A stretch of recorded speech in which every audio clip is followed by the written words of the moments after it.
बलराम अरुण छौरा जाने छे पूरा करना मारे। गायक बलराम अरुण छौरा जाने छे पूरा करना मारे।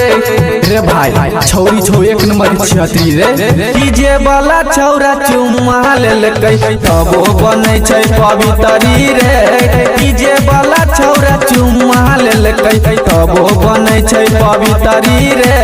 छोटकी ऐठ बड़की ऐठ दुनू के दुनू चिहदरी रे। छोटकी ऐठ बड़की ऐठ दुनू के दुनू चिहदरी रे। डीजे वाला छौरा चुम्मा लेलकै तबो बनै छै पवित्री रे। डीजे वाला छौरा चुम्मा लेलकै तबो बनै छै पवित्री रे। पवित्री रे।